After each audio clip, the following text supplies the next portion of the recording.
What do you do with your hand? You should do, one hand should be holding the card, one hand should be doing nothing, right? Unless you have a purpose to make a gesture.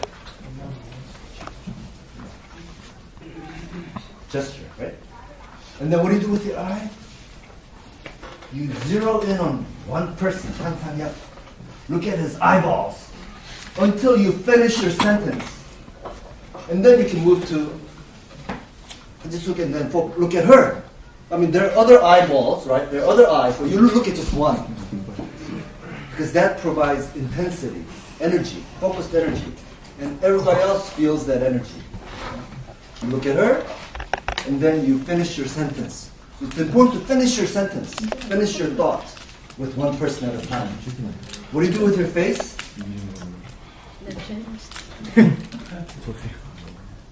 What do you do with your face? Smile. You smile. Because you communicate better. You're here to present. You're here to tell your story, and you want the other person to understand. Sometimes you want the other person to agree with you, because you're trying to persuade them. Anyway, you're trying to impress them with your presentation. You want them to open up their mind and their heart toward you, so you smile. What do you do with your voice?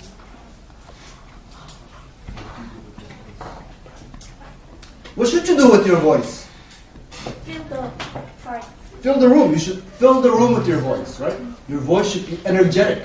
There should be energy in your voice. It should be clear, so it's easy for people to understand you. Okay? Now, when you look at the note, you should look at the note just for a moment and then talk to your audience, right? You shouldn't look at your note too much. That's why it's important to write in big letters in your note, right? And then you should definitely not be reading from your note, right? So I know, 박민정, 송민선, 유원식, 장경덕 wrote out their presentation, which is good. I said it's good to write out your presentation because it's good preparation. But you shouldn't be reading from the note, right? And then there should be a good speed in your presentation. And you shouldn't talk too fast because it's hard to understand when you talk too fast. And it's boring if you talk so slowly, right? So there should be right speed that is appropriate for the audience. And there should be because your presentation in a way is like a dance, right? There's a rhythm. It's like singing a song. It's like music. In music, there's pause, right? So there should be some nice rhythm to it. The speed and rhythm is important.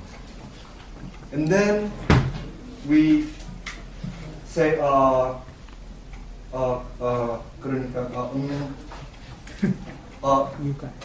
you guys, right? We use these filler words, right? And we shouldn't use them too much. But it happens all the time. Right? But if more we are aware of that the fact that we're doing it, less we will use it. And less we use these filler words, more effective we become. Because they don't add any meaning. I gave a speech yesterday, and I videotaped it for my feedback. And in the beginning, I counted how many uhs I did. In the first 1 minute, I did 8 uhs. But then once I got into the speech, I didn't do any. And then time, right? I asked for a 5-minute presentation, so it should be somewhere around 5 minutes, right? And then in the beginning, so what do you do in the beginning? You have to have the mindset that you're excited to tell a story. That your presentation is a gift, that you're excited to give this gift. That should be your mindset. And then you should tell your name. Hi, my name is David. So, slowly, clearly. And I'm really excited to tell you about my presentation, right? So that's how you should start, with a happy mood. And then you should tell your purpose. I'm here to tell you about what we can learn from life of Kim Soo-han Chugihyun. I was so impressed as I was studying about his life that there is something that I want to tell you. that there's a life message about how he lived his life that I think that I can apply to my life, and maybe you can apply it to yours. So you tell your purpose statement. And then you tell your main message. There should be a logic to it, right? And then it should be persuasive. And it should have some kind of pulling in power. Your story should have pulling in power. So your presentation needs to have a story. So if you tell about your person's story or about your story, some story in your presentation, it's very effective for getting people's attention into your presentation. So that's engaging, so that's storytelling.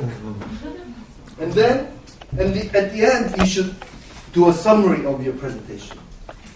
Retell the key points, and you should have some kind of a concluding boom message, some kind of a big conclusion. And then you should thank your audience. Thank you very much for your time. Right?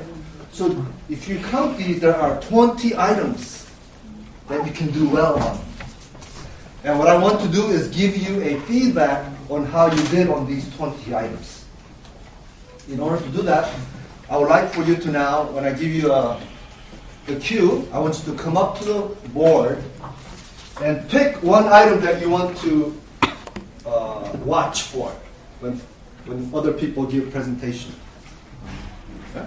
So I want you to pick one. So I like to have somebody's name next to each one of these, right? But for things like logic and persuasion and these things, there can be more than one person. Okay?